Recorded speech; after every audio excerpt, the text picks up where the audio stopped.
Salut à toutes et à tous, alors j'ai une question pour vous. Pourquoi vous n'aimiez pas la philosophie quand vous étiez au lycée, mais aujourd'hui vous l'appréciez? Déjà parce que vous êtes à la recherche de plus de sagesse, parce que vous cherchez des principes pour mieux vivre, mais aussi parce que vous développez un intérêt intellectuel de plus en plus grandissant, mais aussi parce qu'elle amène à une meilleure connaissance de vous-même et qu'elle est utile pour travailler sur vous. Alors si on en reconnaît les bienfaits, qu'attendons-nous pour initier les enfants?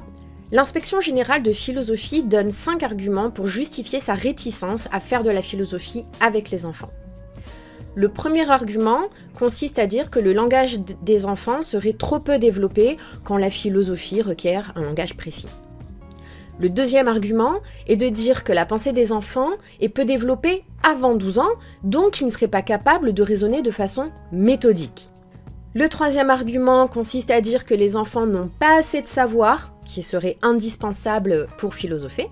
Le quatrième argument dit qu'ils n'ont pas assez d'expérience et qu'ils manquent de maturité. Et le cinquième, c'est parce que les enseignants ne sont pas assez formés philosophiquement et ne peuvent donc pas prétendre à philosopher. Donc naturellement, pourquoi ferait-on de la philosophie pour enfants si on ne fait pas de philosophie avec eux ? Les enfants qui pratiquent la philosophie et les témoignages que j'ai de mes philosophes dans les ateliers philo que j'anime en visio avec eux ne tardent pas de complimenter la philo et d'en saisir ses bienfaits. Ils y prennent plaisir, ils jouent à penser, ils disent, je cite, « La philosophie, c'est tenter de trouver les clés qui ouvrent des serrures. » Ou encore, « La philosophie me donne confiance en moi car je me rends compte que je ne suis pas nulle. » Et aussi, la philosophie me fait me poser des questions que je ne me poserai pas tout seul, et ça m'aide à penser des idées auxquelles je n'aurais pas pensé. Et oui, à cet âge-là, ils prennent plaisir à découvrir la pensée sous toutes ses facettes et la pensée des autres. Pourquoi ?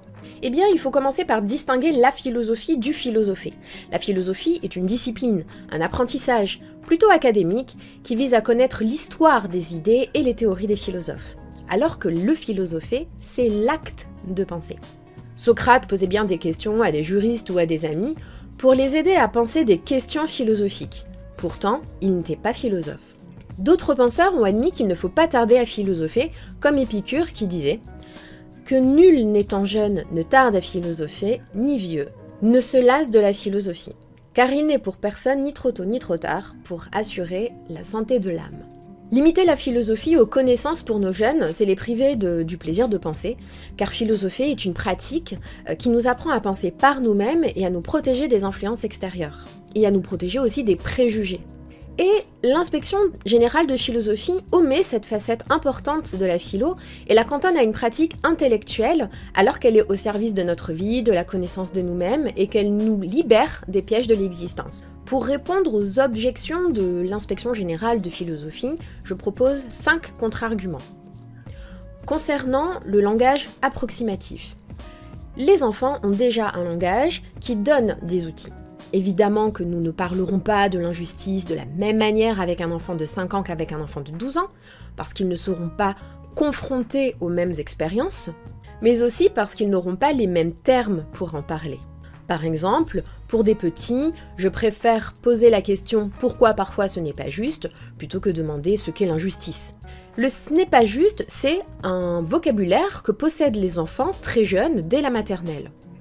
Donc autant donner du sens à ce vocabulaire qu'ils utilisent au quotidien. Et nous parlerons de l'injustice à ce moment-là, eh bien, grâce aux idées de plusieurs enfants qui auront leur façon d'expliquer, avec leurs mots, et nous-mêmes, on peut les aider à généraliser grâce à des méthodes d'animation. Et puis de toute façon, les enfants ne parlent pas d'injustice de la même façon selon qu'ils aient 5, 8, 10, 12 ou 15 ans.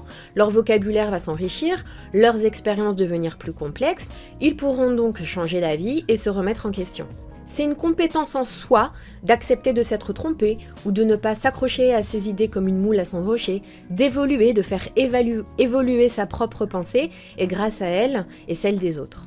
Concernant l'incapacité de raisonner, si les enfants ne savent pas raisonner, les lycéens semblent rencontrer les mêmes difficultés. Peut-être par un manque de pratique régulière. Et le père fondateur de la philosophie pour enfants, Matthew Lipman, a écrit son premier roman destiné aux jeunes enfants sur la logique, voyant que ses étudiants adultes ne maîtrisaient pas les outils de la logique. Il prenait donc au sérieux l'importance de développer un raisonnement.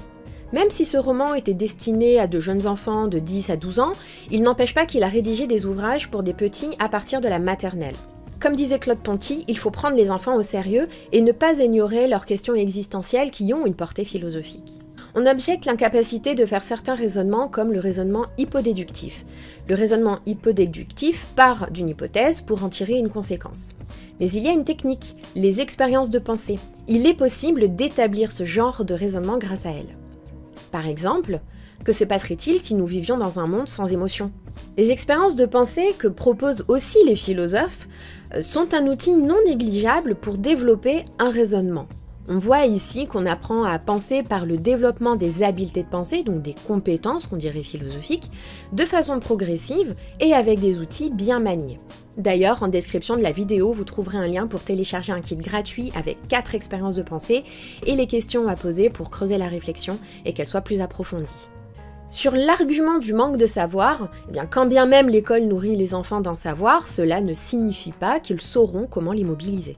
En effet, en philosophie, on confronte des idées, on résout des problèmes, et ingurgiter un savoir n'implique pas nécessairement de le penser, ni de confronter les savoirs les uns aux autres, ni de résoudre des problèmes ou de conceptualiser ces savoirs. Sur la question du manque d'expérience, déjà ils ont une expérience, et on peut les aider à les penser. La question de l'injustice apparaît très tôt chez l'enfant, qui vit ce sentiment dans des situations qu'il est capable de raconter. Faut-il s'arrêter là et les empêcher de penser la justice sous prétexte qu'ils manqueraient d'expérience ? Peut-être que l'Inspection générale de philosophie a oublié ce qu'était l'enfance. Les enfants expérimentent des émotions, ils expérimentent les relations avec les autres dès la maternelle, et ils sont confrontés très tôt à des problèmes à résoudre et à vivre. D'autant que la philosophie, ce n'est pas penser seul, c'est penser avec les autres, puisqu'ils sont en groupe. Si les niveaux de langage varient d'un enfant à l'autre, ce sont les autres enfants qui permettront d'enrichir le vocabulaire, de l'expliquer si besoin. Pour ce qui est de la formation philosophique des enseignants, je ne cacherai pas qu'une formation philosophique est un avantage. Mais ce n'est pas suffisant. Même un prof de philosophie ou un agrégé de philosophie peut rencontrer des difficultés à animer des ateliers de philo avec les enfants, car il aura une vision très académique du développement de certaines compétences philosophiques, peut-être même ennuyeuses, et il ne saura pas faire penser les enfants les uns avec les autres. Il y a une dynamique de groupe à prendre en compte, favoriser le dialogue entre les enfants, donner du sens à un monde en leur permettant de l'interpréter.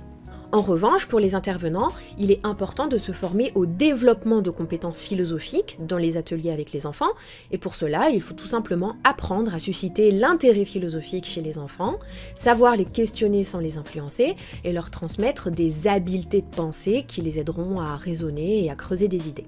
En effet, sans outils pour penser, les enfants diront « je pense parce que », et parfois ils omettront aussi le « parce que » et ils diront simplement ce qu'ils pensent. Et c'est toute une formation que les aider à argumenter, et on peut se former grâce à des exercices ou en participant à des ateliers de philosophie. Il me semble que l'Inspection générale de philosophie fait une erreur. Faire de la philosophie jeune ne signifie pas qu'on va le faire de la même manière que lorsqu'on est adulte.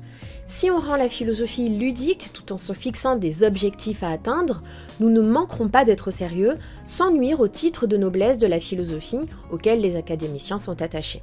Alors, que pourraient être ces objectifs ? Apprendre aux enfants à s'écouter, apprendre aux enfants à argumenter, apprendre aux enfants à problématiser et voir les enjeux des questions et des notions philosophiques et des idées qu'ils proposent, et transmettre des outils de pensée comme la capacité de donner une raison, d'évaluer si elle est bonne ou mauvaise, de tirer des conséquences de nos choix et d'exprimer un désaccord de façon respectueuse, mais aussi de coopérer avec les camarades en les aidant à penser et de faire des hypothèses et vérifier si elles sont valables. Elle permet d'ailleurs de vérifier les arguments, savoir s'ils sont fiables et solidement proposés, et elle permet de déjouer certains arguments fallacieux et les biais cognitifs. Et vous, est-ce que vous avez déjà entendu des questions par des enfants qui vous ont laissé pantois, sans savoir quoi leur répondre ? N'hésitez pas à les partager en commentaire de la vidéo.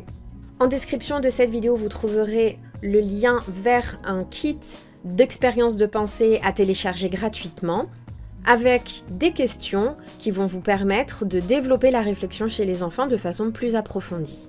Vous trouverez également un lien pour télécharger un guide d'animation d'atelier de philosophie avec les enfants, où vous allez justement découvrir les tenants, les aboutissants, les prérequis et les fondamentaux de la philosophie avec les enfants.